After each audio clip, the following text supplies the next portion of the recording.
Hey everybody, so this week's episode is going to be one of the fandom favorites, small potatoes.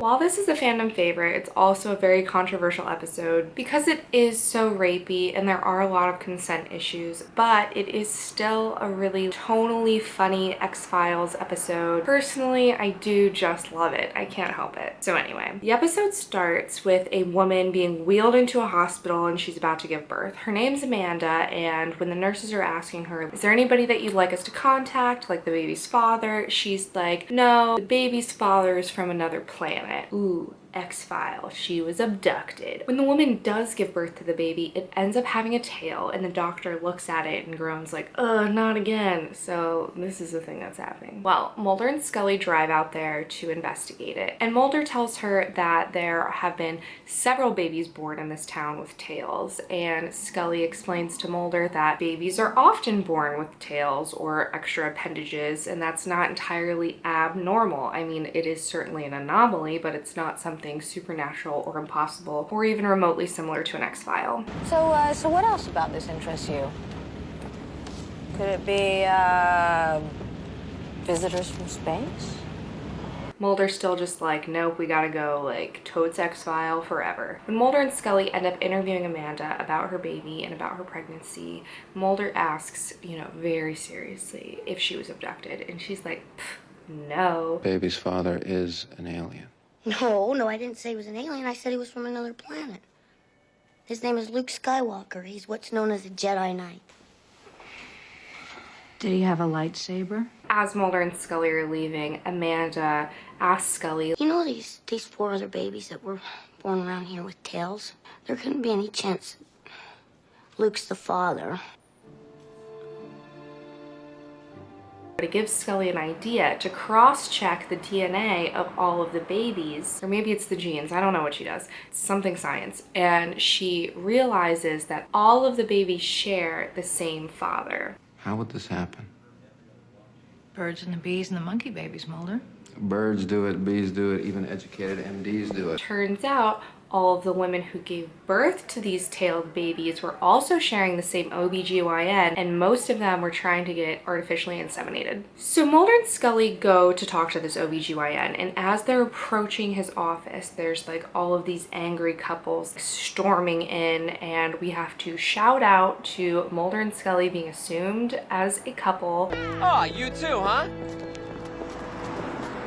Everybody take a drink. I know this looks like water, but it's not water. Anyway, all of the angry parents are yelling at the OBGYN. He's like, I don't know how this happened. Mulder ends up wandering off down the hall, and as he's wandering, he encounters a plumber. And when he sees the plumber, plumber's crack situation is going on, and he sees a nub where I guess a tail could have once been. So gross. And he's like, oh shit, it's this guy. He would have had access to these women. Makes sense. Not a lot of guys running around who once had tails, am I right? So Mulder asks to talk to him, and this guy immediately knows that Mulder's onto him and just books it out of there. As he's running away, he's not fast enough, and Mulder slams him to the ground real good. They go on sliding into all of these people. Turns out they got him. This guy's name is Eddie Van Blundht, and he is the father of all of these babies. Scully surmises that he was date raping and roofing these women, which is probably the most plausible theory that could exist in this circumstance. So Mulder and Scully are gonna hold him while they continue to investigate, and while Eddie's being processed, he's just looking at the dude who's doing his paperwork and taking down his information, and the guy's just trying to do his damn job, and Eddie just keeps looking at him, and then all of a sudden Eddie looks like the guy, exactly the same, and he attacks him. When Mulder and Scully get onto the scene, all of the cops are like, I don't know what happened, he looked just like me, he was running away, I don't know. Listening to all these cops, Mulder's like, you know what, I think I got a theory. If you want to hear it. Van Blundht somehow physically transformed into his captor, then walked out the door, leaving no one the wiser. Scully, should we be picking out China patterns or what? I mean, I have to admit that one of the main reasons I'm obsessed with this episode is the amount of wonderful MSR moments that exist here, but anyway. So Eddie's on the loose, and Mulder and Scully go to his house to see if they can track him down. When they knock at the door, the person who answers is Eddie Van Blundht Sr., Eddie's dad, and they're talking to him, and on the wall Mulder sees this like circus poster of a guy with a tail, and he's like, yo, is that you?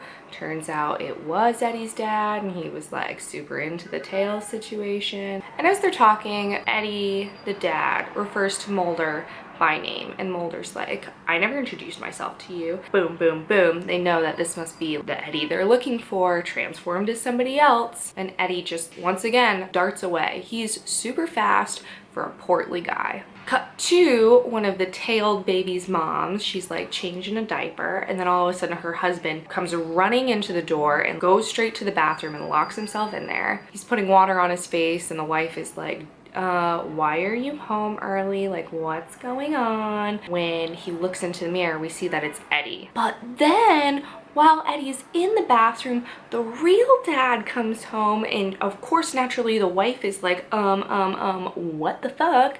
And they approach the bathroom to try and like, you know, see who the hell is in there, and who emerges but one Box Mulder. Now Eddie's transformed as Mulder. Back at Eddie's house, Mulder and Scully are still looking around, and Mulder goes into the attic, and what does he find but a full-blown corpse with a tail. It's super gross and super aggressive. Scully ends up doing an autopsy on the corpse, and while she's doing it, she finds that there's this like extra muscle that goes over his like entire body under his skin, which is why he can transform. But of course, Scully being Scully, she's like mind blown. She's like, oh my god, I've never seen this before. This is crazy. And while she's like explaining all of this to him, Mulder's being super weird and kind of like ruining everything and breaking the tail off of the corpse. And so it leads me to believe that this is fake Mulder, aka Eddie Van Blundht, transformed as Mulder, who we will now be referring to as fake Mulder. So fake Mulder makes the point to Scully that Eddie Van Blundht impregnated several women, most of whom wanted to have babies, but one of them didn't. Amanda, the girl from the beginning. So he goes to follow up and talk with her. While he's talking to her, mostly all he wants to talk about is how she knew Eddie Van Blundht and what their relationship was. As it would happen, Amanda used to date Eddie Van Blundht. Fake Mulder is asking her all these questions, like, he must have had some redeeming qualities, like, oh, didn't you like him at all? And she's just shitting on him. She's like, he was lame, he was a loser, like, oh, how pathetic. Fake Mulder is crushed, as he fucking should be, because he's a goddamn rapist, so we don't feel sorry for him. And as he leaves, real Mulder is showing up to the hospital to talk to Amanda, and like fake Mulder has to go hide in a room. Once real Mulder gets in there and starts talking to Amanda, he starts putting the dots together that apparently he had just been there and someone is dressed as him running around town. So he runs out into the hallway and tries to track down Eddie. He ends up going into the locker room. That's where Eddie ambushes him from the goddamn ceiling. Like, it's crazy. Scully meets Mulder at the hospital, where he tells her that Eddie attacked him from the ceiling, and he also tells her that he thinks that they should just like give up on this case, that it's not an X-file, and they need to be making their way out of town. She's like, that's weird, sure doesn't sound like you, but okay. And as they walk away, we go into the boiler room and see that real Mulder is locked up in there. Not okay. Back in DC, they present their case report to Skinner, and Skinner's like, Which one of you wrote this? I did, sir. You spelled Federal Bureau of Investigation wrong. We also need to address the fact that David's acting work in this episode is just fucking amazing. I think it might be some of his best. When he's being Eddie, the nuance with which he changes his whole demeanor is just astounding. He's really good in this episode. So then the weekend hits, and fake Mulder is trying to check out real Mulder's real life, and he's getting used to his apartment, listening to his voice messages, testing out his badge. FBI. FBI. FBI. Excellent. Then he pops over to Scully's apartment, knocks on the door with a bottle of wine. Oh my god, I wish this were real Mulder. I cannot express how much I wish this were real Mulder. This is the stuff of fanfic dreams. Mulder, what's up? Scully? Is this a bad time? No? No, come on in. Who's that for?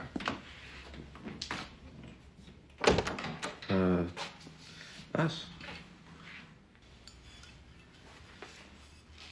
Okay. Yes, yes, yes, yes. Anyway, fake Mulder comes on in and we need to talk about the way Scully opens this bottle of wine. Yep. She goes over, sits down on the couch, pours him a glass, and fake Mulder's just like, you know, Scully? We never really, talk much. What do you mean, like, really talk? No, we don't, Mulder. Well, what's stopping us?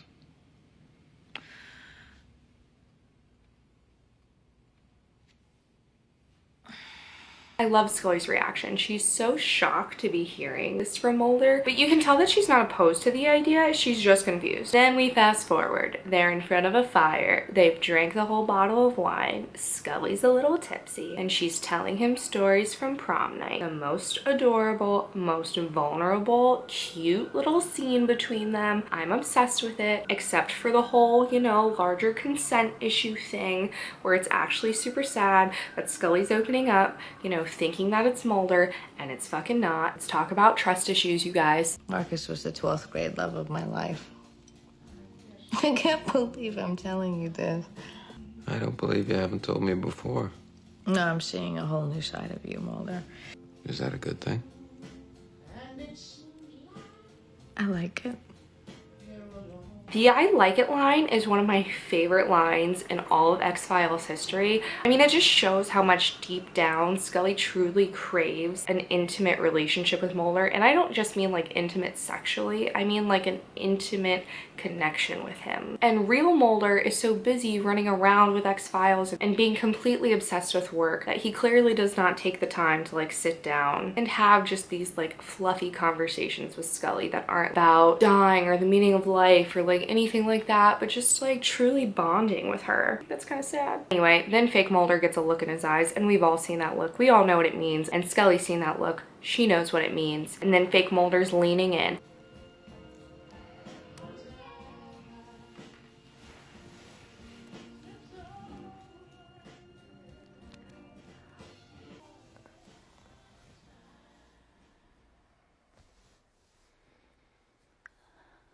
Holy shit, Gillian does some amazing acting in the 3 seconds that it takes for him to like get in real close, because Scully is clearly just so torn about this idea that Mulder's gonna kiss her, but it's like she doesn't stop it, but she's making the choice like, do I stop this? Do I let it happen? And it seems like she's clearly gonna let it happen, because he gets super close and then boom, real Mulder busts in on the scene.